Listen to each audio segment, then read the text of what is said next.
नमस्कार दोस्तों, स्वागत है आप सभी का आपके अपने इस यूट्यूब चैनल बाय एमडी धीवर पर। दोस्तों, आज का जो हमारा क्लास होने वाला है वो क्लास नंबर 11वां होने वाला है। और आज की क्लास का जो हमारा विषय रहने वाला है वो पर्यावरण रहने वाला है। और आज की क्लास का जो हमारा टॉपिक रहने वाला है वो अपने शरीर की देखभाल, जो पेडागोजी का एक हिस्सा है। ठीक है, तो सबसे पहला मैं आप लोगों को बता दूँ ना, हम लोग ना पर्यावरण में ना अभी पेडागोजी के सेक्शन को ना जितने भी हैं सारी चीज़ को कंप्लीट कर रहे हैं। उसके बाद फिर जो नॉर्मल टॉपिक आएगा उसे आप लोगों को पढ़ाऊँगा। ठीक है, तो अपने शरीर के देखभाल के अंतर्गत ना हम लोग जानेंगे कि डिसीज़ कौन कौन से होते हैं, कौन से डिसीज़ से आपको बचना है। और मुख्यतः खासतौर से ना सीजी टेट एग्जाम में खासतौर से इसमें पूछा जाता है किस बीमारी से, मतलब किस प्रोटीन से, किस चीज़ की कमी से ना जो बीमारी होता है इसके बारे में भी पूछा जाता है। ठीक है, तो आज का ये जो क्लास है ना वो बहुत ही ज़्यादा इंपॉर्टेंट होना है। मैं जो जो चीज़ आप लोगों को बोलूँगा नोट करने के लिए ना, उन सारी चीज़ों को आप लोगों को नोट करते हुए चलना है। ठीक है, और आप लोगों को मैं हमेशा बोलता हूँ कि आप लोगों को एग्ज़ाम से पहले ना रिवीजन के लिए आप लोगों को शॉर्ट नोट्स बनाना बहुत ही ज़्यादा ज़रूरी है। ठीक है, तो जो चीज़ मैं आप लोगों को बनाने के बोलूँगा ना, उन सारी चीज़ को आप लोग शॉर्ट नोट्स बनाते हुए चलिएगा। ठीक है, चलिए अगर टॉपिक को देखना चाहना तो अपने शरीर की देखभाल। ठीक है, तो अपने शरीर की देखभाल के अंतर्गत क्या पढ़ना है, सबसे पहला इस लाइन को ध्यान से पढ़ो। जो भोजन हम खाते हैं, हम जिस तरह अपने शरीर को साफ रखते हैं, शारीरिक व्यायाम करते हैं, ये सभी हमारे शरीर को स्वस्थ बनाए रखने में बड़ी भूमिका निभाते हैं। परजीवी, कीड़े मकोड़े, फफूंद, घाव, दांत का सड़ना, डायरिया जैसे बीमारियां निजी स्वच्छता के अभाव में पैदा होती है। हमारे शरीर के मुख्य संवेदांग, मतलब हमारे शरीर के जो मुख्य संवेदांग है ना, संवेदांग का अगर मतलब बताऊँ ना, तो जिससे आप लोग इन्फॉर्मेशन कलेक्ट करते हो, जिससे आप लोग ना सूचनाओं का संग्रह करते हो, जैसे त्वचा, कान, आँख, नाक, जीभ। तो त्वचा से आप लोग स्पर्श करके पता चलते हो ना कि हाँ ये एक्चुअल में क्या है। कान से आप लोग सुन के पता करते हो, आँख से आप लोग देख करके पता करते हो, नाक से ना सूंघ के पता करते हो कि हाँ एक्चुअल में इसकी खुशबू कैसा है। उसके अलावा जीभ से इसके स्वाद का पता चलता है। तो ये 5 जो हमारे संवेदांग है ना, उसके माध्यम से हम लोग इन्फॉर्मेशन कलेक्ट करते हैं। ठीक है, चलिए इसी प्रकार से ना आगे को सारे चीज़ को ना, जितने भी थ्योरी है ना, सारा चीज़ को हम लोग पढ़ते हुए चलते हैं। तो जो जो मैं सिर्फ बोलूँगा केवल आप लोगों को उन्हीं को नोट करते हुए चलना है। ठीक है, चलिए शरीर के बाह्य अंगों और उनकी साफ सफाई के बारे में थोड़ा सा जानते हैं। जो चीज़ आप लोगों को ना एक लाइन में पढ़ना है उसे पढ़ लेंगे, ज़्यादा उसमें ध्यान नहीं देंगे। ठीक है, जो चीज़ आप लोगों को बताने लायक है ना, नोट करने लायक है ना, उसे आप लोगों को मैं बताऊंगा। सबसे फर्स्ट में इसे पढ़ो, सिर की सफाई। सप्ताह में 1 या 2 बार सिर की सफाई शैम्पू से, तो शैम्पू से ना इस सप्ताह में ना 1 या 2 बार से सफाई करना चाहिए, ये बोला है। नेक्स्ट पढ़ो, आँख की सफाई। प्रतिदिन आँख का साफ पानी से धोना। नेक्स्ट पढ़िए, कान की सफाई। सप्ताह में 1 बार रुई से कान को साफ करना। नेक्स्ट पढ़ो, नाक की सफाई। बच्चों को जब सर्दी हो या नाक बहता हो तो मुलायम कपड़े से नाक को साफ करना। मुंह की सफाई। दांत की सफाई के लिए प्रतिदिन 2 बार ब्रश करें। तो आप लोग मुझे ये बताओ, क्या आप लोग एक दिन में 2 बार ब्रश करते हो? जनरली ये होता है कि सुबह एक ही बार लोग ब्रश करते हैं, लेकिन ना जो बुकिश लैंग्वेज है, मतलब जो ना साइंटिफिक तरीका है ना, उसके अनुसार 2 बार ना कम से कम एक दिन में ब्रश करना चाहिए, ये कहा गया है। ठीक है, चलिए शरीर के तंत्र के बारे में जानते हैं कि शरीर के क्या क्या तंत्र होते हैं। तो ध्यान से सुनिएगा। सभी अंगों के अलग अलग कार्य होते हैं, लेकिन ये एक दूसरे से अलग होकर स्वतंत्र रूप से काम नहीं कर सकते। ये मानव शरीर में एक दूसरे से संपर्क में रहते हैं और अपने काम जैसे शरीर के हार्मोन्स के उत्पादन को नियमित करते हैं, शरीर की रक्षा और गतिशीलता प्रदान करने, शरीर के तापमान को नियंत्रित करने आदि के लिए एक दूसरे पर निर्भर रहते हैं। चलिए नेक्स्ट को पढ़िए। यह अंगों का एक समूह है जो एक कार्य विशेष को अकेले या समूह के रूप में मिलकर करते हैं। नेक्स्ट पढ़िए, मानव शरीर के अंग। तो मानव शरीर के कौन कौन से अंग है? पाचन तंत्र, परिचरण तंत्र, तंत्रिका तंत्र, श्वसन तंत्र, उत्सर्जन तंत्र, कंकाल तंत्र इत्यादि। तो इत्यादि इसमें ना मतलब ये प्रमुख तंत्र है। ठीक है, नेक्स्ट को पढ़ो, हमारे शरीर के यकृत द्वारा अमोनिया को यूरिया में बदला जाता है। नेक्स्ट, वृक्का उत्सर्जन तंत्र से संबंधित है। तो वृक्का किससे संबंधित है? उत्सर्जन तंत्र से संबंधित है। नेक्स्ट को पढ़ो, विश्राम अवस्था में स्वस्थ व्यक्ति का हृदय प्रति मिनट 72 बार धड़कता है। तो हम लोगों को तो पता है ना कि नॉर्मल एक मनुष्य का जो हार्ट बीट है ना, वो 1 मिनट में 72 बार धड़कता है। ये तो आप लोगों को नॉर्मल से पता है। तो इस लाइन में आप लोगों को उतना ज़्यादा कोई नोट करने की आवश्यकता नहीं, केवल ना आप लोगों को एक बार पढ़ने थे। ठीक है, जिससे आप लोगों को थोड़ा बहुत नॉलेज हो सके। ठीक है, चलिए उसके बाद संतुलित भोजन की जानकारी और इसका महत्व के बारे में जानते हैं, और आगे हम लोग ना डिसीज के बारे में भी पढ़ेंगे। ठीक है, तो ध्यान से आप लोग पढ़े, शुरुआती में पढ़ते हुए चलिए। सबसे फर्स्ट को सबसे पहला ध्यान से पढ़िए। संतुलित आहार पोषण संबंधी आवश्यकता को पूरा करता है। संतुलित आहार पोषण तत्व की कमी से बचने के लिए आवश्यक पोषण तत्व प्रदान करता है।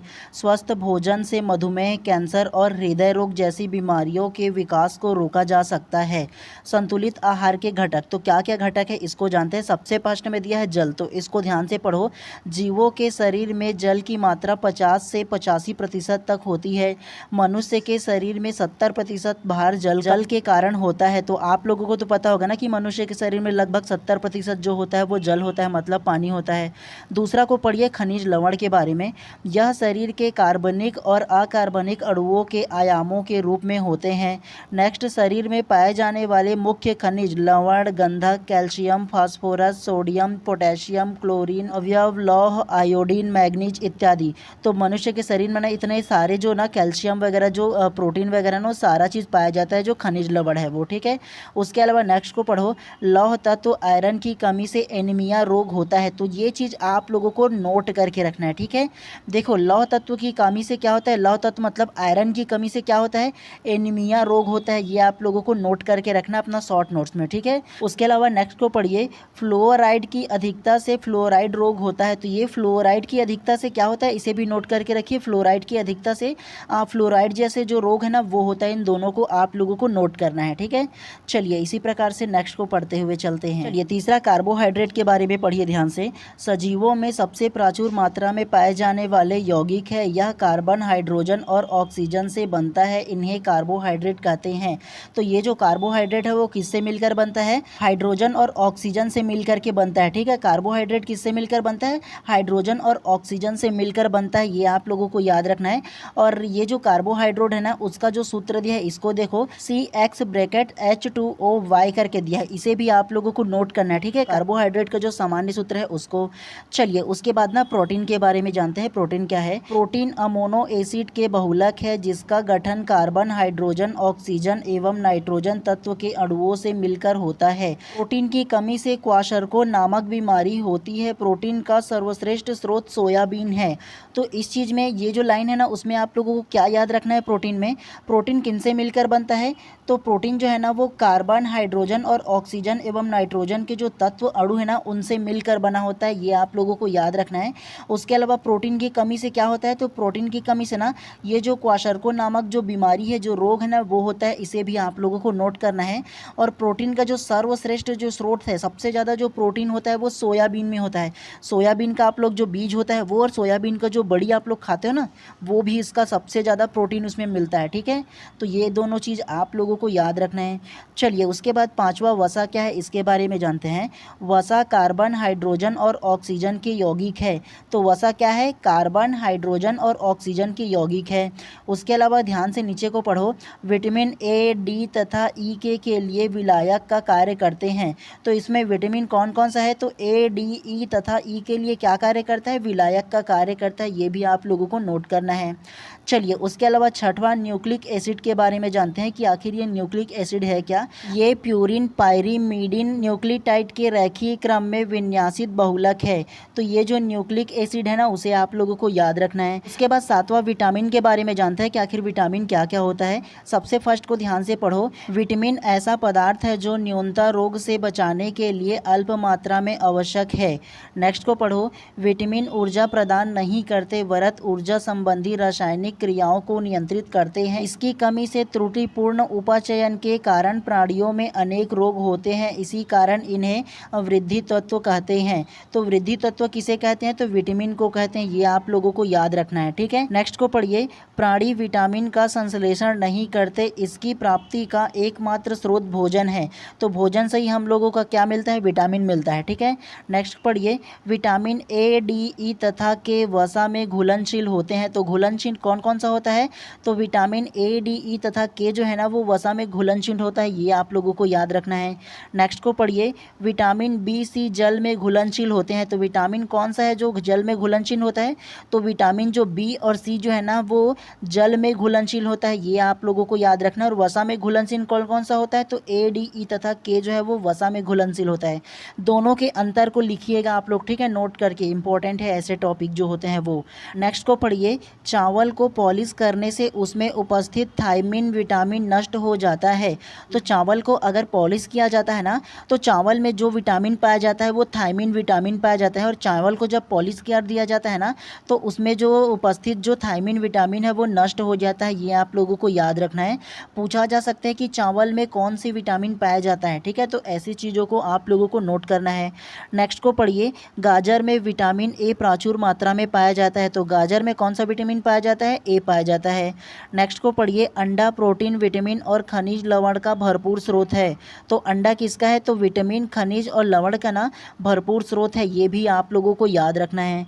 चलिए इसी प्रकार से ना नेक्स्ट को पढ़ते हुए चलते हैं। अब हम लोग ना जो इम्पोर्टेंट है उसे पढ़ेंगे, ठीक है। तो जो चीज़ आप लोगों को नोट करने के लिए बोलूँगा उन सारी चीज़ों को नोट करना है, ठीक है। चलिए इसके बाद जानते हैं ना कि विटामिन की कमी से ना उत्पन्न रोग एवं स्रोत के बारे में जानेंगे। मतलब किस विटामिन की कमी से कौन सा रोग उत्पन्न होता है इसके बारे में जानेंगे, और स्रोत भी जानेंगे। मतलब क्या चीज़ खाने से ना वो जो विटामिन है वो मिल जाता है, उसके बारे में भी विस्तार पूर्वक पढ़ेंगे, ठीक है। तो ध्यान से आप लोग पढ़िएगा। सबसे पहला देखो, इसमें विटामिन दिया है, रसायन का नाम दिया है, कमी से उत्पन्न रोग, मतलब क्या चीज़ की कमी से ना उत्पन्न रोग होता है विटामिन की कमी से, और उसके बाद स्रोत दिया है। स्रोत मतलब जो खाने से आप लोगों को वो विटामिन मिल जाए। सबसे पहले विटामिन ए के बारे में जानिए, और विटामिन ए का जो रासायनिक नाम है ना वो रेटिनॉल है। क्या नाम है? तो रेटिनॉल विटामिन ए का रासायनिक नाम है। ये आप लोगों को याद रखना है। उसके अलावा विटामिन ए की कमी से कौन कौन सी रोग होता है? तो रतौंधी होता है, रक्त अल्पता होता है, सूखा रोग होता है। तो कौन कौन सा रोग होता है विटामिन ए की कमी से? रतौंधी होता है, रक्त अल्पता होता है और सूखा रोग। ये तीनों प्रकार की बीमारी जो विटामिन ए की कमी से होता है। और विटामिन ए क्या क्या खाने से मिलता है? दूध, मक्खन, मछली, अंडे, पालक और पीले। तो इतने चीज खाने से ना विटामिन ए मिलता है। ये आप लोगों को याद रखना है, ठीक है। जनरल तौर पर आप लोगों को ये जो यहाँ है ना ये सारा चीज याद रखना है, ठीक है। चलिए उसके बाद दूसरा विटामिन बी1 के बारे में जानते हैं। विटामिन बी1 का ना जो रासायनिक नाम है वो थायमिन है। क्या है? तो थायमिन है विटामिन बी1 का जो रासायनिक नाम है वो। और विटामिन बी1 की कमी से क्या होता है? बेरी बेरी जो रोग है ना वो होता है, ठीक है। विटामिन बी1 की कमी से क्या होता है? बेरी बेरी रोग होता है। और ये जो विटामिन बी1 किस क्या क्या खाने से मिलता है? अनाज, फलियां, मांस, अंडे, सोयाबीन। तो इन सारी चीज़ों से ना विटामिन बी1 प्राप्त होता है। नेक्स्ट को पढ़िए, विटामिन बी2। विटामिन बी2 का रासायनिक नाम क्या है? राइबोफ्लेविन नाम है। क्या नाम है? तो राइबोफ्लेविन ना विटामिन बी2 का ना रासायनिक नाम है। उसके अलावा ये जो विटामिन बी2 की कमी से क्या होता है? किलोसिस होता है। क्या होता है? किलोसिस नामक जो रोग है वो उत्पन्न होता है। और विटामिन बी2 क्या क्या खाने से मिलता है? तो पनीर, अंडे, यीस्ट, हरी सब्जी, दूध और मांस खाने से ना विटामिन बी2 मिलता है। विटामिन बी3 के बारे में जानिए। पेंटाथीनिक अम्ल होता है। क्या होता है? तो पेंटाथीनिक अम्ल जो है ना विटामिन बी3 का रासायनिक नाम है। और विटामिन बी3 की कमी से क्या होता है? बाल सफ़ेद और वृद्धि कम होता है, ठीक है। मतलब बाल अगर किसी का सफ़ेद हो रहा है ना तो विटामिन बी3 की कमी से हो रहा है, ठीक है। आप लोग उसे बता सकते हो कि तुम में विटामिन बी3 की कमी है जिसके कारण तुम्हारा बाल सफ़ेद हो रहा है। और विटामिन बी3 किस क्या क्या खाने से मिलेगा? तो मूंगफली, गन्ना, गेहूँ, टमाटर, ये सारा चीज़ खाने से ना विटामिन बी3 मिलेगा। उसके अलावा विटामिन बी5 के बारे में जानते हैं। विटामिन बी5 का जो नाम है ना वो नियासिस है। क्या है? तो विटामिन बी5 का जो रासायनिक नाम है वो नियासिस रासायनिक नाम है। और इसकी कमी से क्या होता है? पेलाग्र नामक जो रोग है ना वो होता है। क्या होता है? तो पेलाग्र नामक जो रोग है वो होता है। और विटामिन बी5 क्या क्या खाने से मिलता है? मांस, मछली, अंडे, दूध, मटर, यीस्ट खाने से ना विटामिन बी5 मिलता है। चलिए उसके बाद विटामिन बी6 के बारे में जानते हैं। विटामिन बी6 का रासायनिक क्या नाम है? पायरोडॉक्सिन अम्ल नाम है। क्या नाम है? तो पायरोडॉक्सिन अम्ल ना विटामिन बी6 का रासायनिक नाम है। याद रखना है आप लोगों को। और इसकी कमी से क्या होता है? एनीमिया, किडनी स्टोन होता है। क्या होता है? एनीमिया और किडनी स्टोन जिनको होता है ना वो विटामिन बी6 की कमी के कारण होता है। और विटामिन बी6 का जो अच्छा स्रोत है वो क्या है? दूध, यीस्ट, मटर, मांस, अनाज है। क्या है? तो दूध, यीस्ट, मटर, मांस और अनाज, इन तमाम चीज़ जो है ना इसको खाने से विटामिन बी6 मिलता है। उसके अलावा विटामिन बी12 के बारे में जानते हैं। विटामिन बी12 जो है ना उसका रासायनिक क्या नाम है? वो साइनोकोब्लामीन है। क्या है? तो साइनोकोब्लामीन है, ठीक है। बड़ा अजीब सा नाम है बट क्या कर सकते हैं, याद तो रखना पड़ेगा आप लोगों को इसके रासायनिक नाम को। और ये जो ना विटामिन बी12 है उसकी कमी से क्या होता है? एनीमिया रोग होता है। क्या होता है? तो एनीमिया जो रोग है ना विटामिन बी12 की कमी से होता है। और विटामिन बी12 क्या खाने से मिलेगा? मांस, मछली, अंडे और दूध खाने से ना विटामिन बी12 मिलेगा। चलिए उसके बाद ना जानते हैं विटामिन सी के बारे में। विटामिन सी का जो रासायनिक नाम है वो एस्कॉर्बिक अम्ल है। क्या नाम है? एस्कॉर्बिक अम्ल नाम है। इसे भी आप लोगों को याद रखना है। और विटामिन सी की कमी से कौन सा रोग होता है? तो स्कवी रोग होता है। क्या होता है? तो स्कवी जो रोग है ना विटामिन सी के कमी से होता है। और विटामिन सी क्या खाने से मिलेगा? नींबू, टमाटर, आलू और आंवला। क्या खाने से? तो नींबू, टमाटर, आलू और आंवला खाओगे ना तो विटामिन सी मिलेगा। ठीक है, उसके अलावा विटामिन डी के बारे में जानते हैं। विटामिन डी का जो रासायनिक नाम है वो कैल्सीफेरॉल है। क्या है? तो कैल्सीफेरॉल विटामिन डी का रासायनिक नाम है, याद रखना है। और इसकी जो कमी से ना रिकेटस रोग होता है। क्या? तो विटामिन डी की कमी से रिकेटस रोग होता है, ये भी आप लोगों को याद रखना है। और ये जो विटामिन डी है क्या खाने से मिलेगा? मछली का तेल, केला, अंडा, सूर्य का प्रकाश। तो विटामिन डी किससे मिलता है? तो मछली का तेल, केला, अंडा और सूर्य का प्रकाश जो बैठोगे ना वहाँ ना, तो वो आप लोगों को विटामिन डी मिलेगा। मछली का तेल मतलब मछली जिससे पका होगा ना और उसमें जो तेल रहेगा ना उससे आप लोगों को विटामिन डी मिलता है, ये होगा। ठीक है, चलिए इसके बाद जानते हैं विटामिन ई के बारे में। तो विटामिन ई का जो रासायनिक नाम है ना वो टोकोफेरॉल नाम है। क्या नाम है? तो टोकोफेरॉल विटामिन ई का रासायनिक नाम है, याद रखना है। और ये जो विटामिन ई है उसकी कमी से क्या होता है? जनन क्षमता में कमी, जननांग होता है। ठीक है, मतलब जनन क्षमता में कमी और जननांग होता है, ये भी आप लोगों को याद रखना है, इसका जो रोग है वो। और क्या खाने से इसका जो विटामिन ई है वो मिलेगा? तो गेहूं, अंडा और सोयाबीन खाने से ना विटामिन ई भी मिलता है। चलिए उसके बाद लास्ट में ना विटामिन के बारे में जानता है। विटामिन के का जो रासायनिक नाम है ना वो फेलिक्विनोनो नाम है। क्या? तो फेलिक्विनेनो नाम है, ये आप लोगों को याद रखना है इसका रासायनिक नाम। ठीक है, और उसके बाद ये जो विटामिन के है ना उसकी कमी से क्या होता है? तो रक्त थक्का न जमना जो है ना वो हो जाता है। ठीक है, रक्त थक्का न जमना ये ना बीमारी का नाम है, ये भी आप लोगों को याद रखना है। और क्या खाने से ये जो विटामिन के है वो मिलेगा? हरी पत्तियां, अंडा, टमाटर और सोयाबीन खाने से ना विटामिन के आप लोगों को प्राप्त होगा। तो इतना चीज़ें आप लोगों को याद रखना है। और एक बात आप लोग बता दूं, इसका जो पूरा PDF है ना वो मैं अपने टेलीग्राम चैनल पर डाल दूंगा, तो जा करके सर्च कर सकते हो बाय MD धीवर करके, वहाँ आप लोगों को ना मेरा जो टेलीग्राम चैनल है वो मिल जाएगा। और इसके अलावा इसी वीडियो के डिस्क्रिप्शन बॉक्स पर भी ना जो मेरा टेलीग्राम का लिंक है वो भी डाल दूंगा, तो वहाँ से डायरेक्टली आप लोग भी ज्वाइन कर सकते हो। ठीक है, चलिए अब हम लोग ना नेक्स्ट को पढ़ते हुए चलते हैं, तो ध्यान से आप लोग पढ़िएगा। ठीक है, सारा चीज़ को। चलिए उसके बाद ना संतुलित आहार के महत्व के बारे में जानते हैं। तो सबसे फर्स्ट को ध्यानपूर्वक पढ़िए। शरीर का पोषण तत्व प्रदान करना। तो संतुलित आहार से क्या होगा? शरीर को ना पोषण तत्व प्रदान करना होता है। संतुलित आहार के कारण शरीर को सभी पोषक तत्व जैसे कार्बोहाइड्रेट, वसा, प्रोटीन, खनिज, लवण और जल पर्याप्त में प्रचुर मात्रा में प्राप्त होता है। नेक्स्ट को पढ़िए। अपर्याप्त मात्रा में भोजन मिलने की अवधि में शरीर के अतिरिक्त पोषण तत्व प्रदान करना। मतलब ये है कि अगर अपर्याप्त मात्रा में भोजन मिलेगा ना, जितनी आवश्यकता उससे अगर कम मिलेगा ना, तो आप लोगों को पता होगा कि शरीर की जो भी फैट रहता है ना उन्हीं में से वो ना पोषण जो है वो प्राप्त कर लेता है। मतलब धीरे धीरे जो व्यक्ति है ना वो सूखने लगता है। ठीक है, मतलब कमज़ोर होने लगता है अगर कि पर्याप्त मात्रा में भोजन नहीं मिले तो।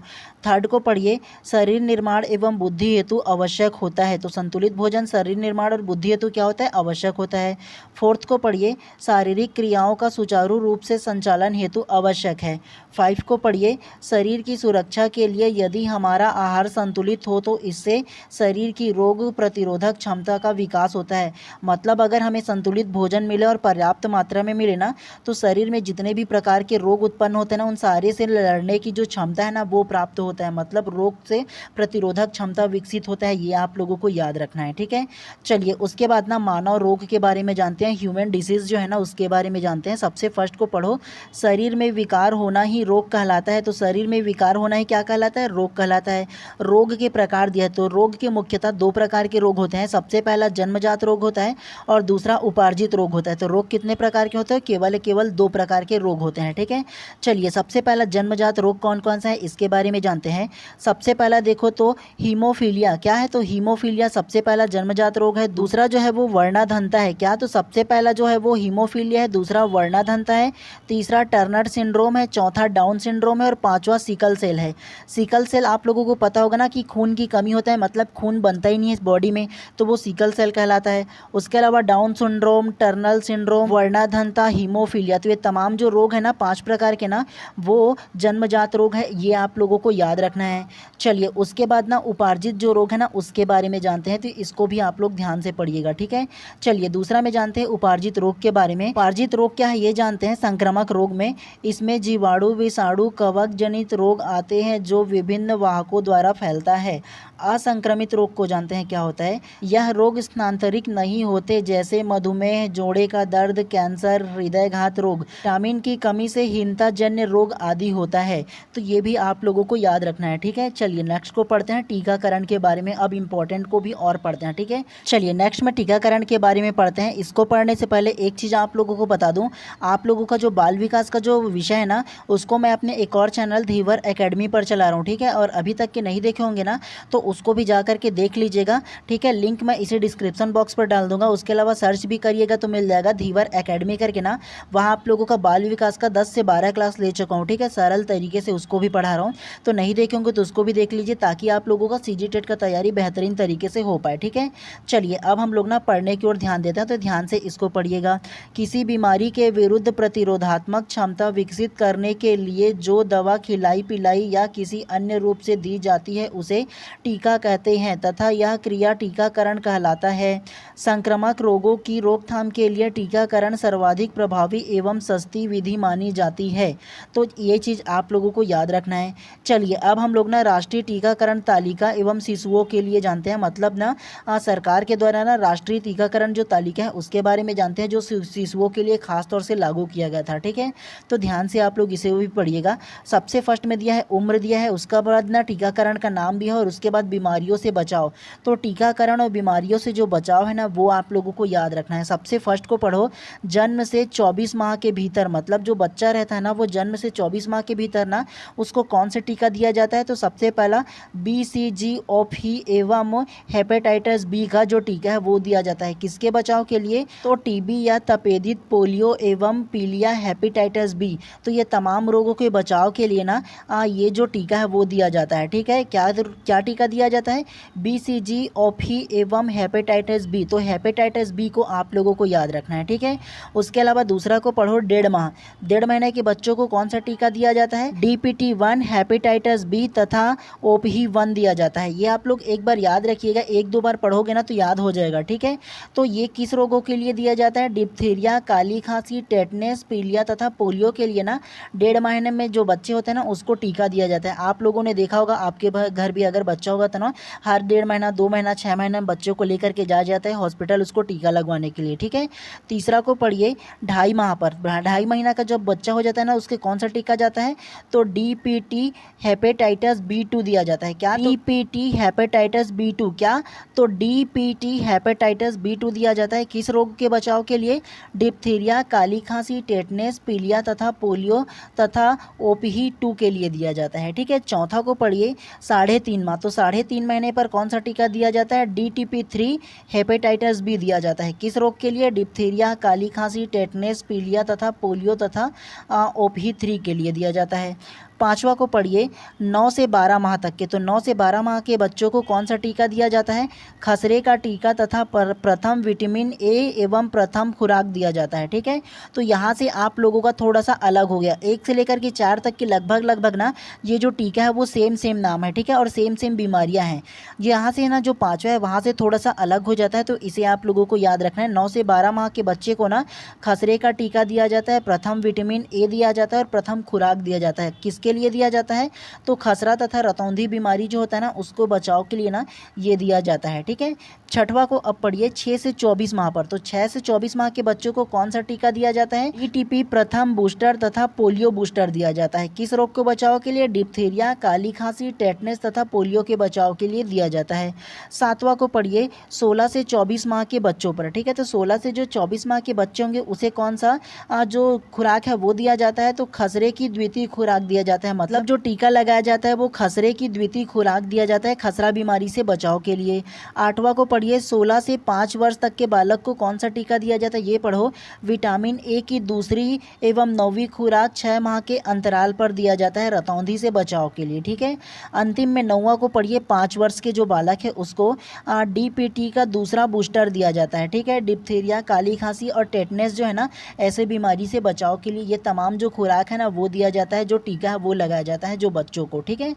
चलिए उसके बाद ना अंतिम रूप से ना हम लोग पल्स पोलियो कार्यक्रम के बारे में जानते हैं। सबसे फर्स्ट में पढ़िए प्रारंभ 1995 में हुआ था क्या? तो ये जो पल्स पोलियो जो कार्यक्रम है ना उसकी जो शुरुआत है 1995 में हुआ था। इसका जो खोज है ना वो जोनास साल्फ ने किया था। क्या? तो जोनास साल्फ जो है ना उन्होंने ना ये जो पल्स पोलियो है ना उसका ना खोज किया था, ये आप लोगों को याद रखना है। और उसके अलावा क्रियान्वयन के बारे में जान लीजिए। भारत के WHO की सहायता से किया था। वर्ल्ड हेल्थ ऑर्गेनाइजेशन जो वर्ल्ड लेवल पर है ना, स्वास्थ्य संगठन जिसे हम लोग बोलते हैं, तो भारत ने WHO की सहायता से किया था, ठीक है। और लाभ के बारे में जान लो, 5 वर्ष से कम आयु के सभी बच्चों को। आप लोगों को पता होगा कि पोलियो के 2 बूंद वाला जो कार्यक्रम है आप जानते हो ना, ये वही है, ठीक है। शुरुआत जो है वो 1995 में हुआ था, याद रखना है आप लोगों को। लाभ जो है 5 वर्ष से जितने कम उम्र के बच्चे ना, सारे को ना 2 बूंद जिंदगी की वाले जो होता है ना वो दिया जाता है। प्रभावित अंग जो है इसके बारे में जान लो, इस रोग से शरीर की मांसपेशियां तथा तंत्रिका तंत्र प्रभावित होता है। संभवित जो रोग है वो लकवा हो जाता है, ठीक है। उसके अलावा विशेष जो दिया है उसे ध्यान से पढ़िए। विशेष करके प्रत्येक वर्ष दिसंबर और जनवरी माह में ओरल पोलियो टीके की 2 खुराक दी जाती है। नोट करके दिया है उसे ध्यान से पढ़ो। पल्स पोलियो कार्यक्रम पोलियो नामक रोग के विरुद्ध हमारे देश में चलाया जा रहा एक अभियान है। नेक्स्ट को पढ़िए। पोलियो सूक्ष्म वायरस के कारण होने वाला रोग है। नेक्स्ट को ध्यान से पढ़िए। मितानिनों द्वारा पोलियो का टीका दवा की खुराक की तरह मुख से पिलाई जाती है। तो आप लोगों को पता होगा ना कि 5 वर्ष के जितने भी बच्चे हैं उनको 2 बूंद जिंदगी बोल करके पिलाया जाता है। घर घर आता है हर साल आप लोगों को, लगभग ना दिसंबर और जनवरी के माह में आता है। ये बात आप लोगों को याद रखना है। और इसमें जो मुख्य बात जो याद रखना है, इसकी शुरुआत कब हुआ था? 1995 में, ठीक है। खोज किसने किया था? जोनास ने किया था। और ये जो किसकी सहायता से किया था? तो WHO की सहायता से भारत सरकार ने किया था, ठीक है। और इसका जो लाभ है प्रत्येक 5 वर्ष से जो कम उम्र के जो बालक है उसको पिलाया जाता है, ठीक है। तो ये तीनों चीज़ों को आप लोगों को याद रखना है खास तौर से। चलिए आज की क्लास को ना हम लोग यहीं पर समाप्त करते हैं। और अगर आप लोग चैनल पे नए होंगे ना तो पहले चैनल को सब्सक्राइब कर देना और बेल आइकन को दबा देना, ताकि इसी प्रकार से ना नेक्स्ट क्लास में जब मैं आप लोगों का इसी टॉपिक पर MCQ लेकर आऊँ ना तो सबसे पहले आप लोगों को प्रॉपर टाइम पे मिल पाए, ठीक है। तो इसलिए ज़्यादा जरूरी कि आप चैनल को सब्सक्राइब कर दो। और इसमें देखो आगे ना आप लोगों का लगभग 20 से 25 क्वेश्चन है इसी टॉपिक पर, तो उसको भी हम लोग करते हुए चलेंगे, ठीक है। तो नेक्स्ट क्लास लाऊं और उसमें आप लोगों को नोटिफिकेशन मिले, तो इसलिए ज़्यादा जरूरी है कि आप चैनल को सब्सक्राइब कर दो, ताकि आप लोगों का CGTET की जो तैयारी है बेहतरीन तरीके से हो। और आप लोगों के मन में अगर किसी प्रकार का भी अगर सवाल आ रहा होगा ना, और उसको सवाल की जवाब जानने के लिए अगर आप लोग चाहते हो कि मैं अपना पर्सनल नंबर आप लोगों को सजेस्ट करूं, तो आप लोगों को क्या करना है, सबसे पहले आप लोग इंस्टाग्राम पर जाइए और सर्च कीजिए बाय MD धीवर करके। वहाँ पर आप लोगों को मेरा प्रोफाइल मिल जाएगा और मेरे प्रोफाइल के मैसेज में जाकर के बोलना सर आप अपना नंबर दीजिए बोल करके ना। तो सबसे पहला मैं अपने फ़ोनपे का नंबर दे दूंगा और वहाँ पर आप लोगों को केवल 200 फ़ोनपे करना है। कितना?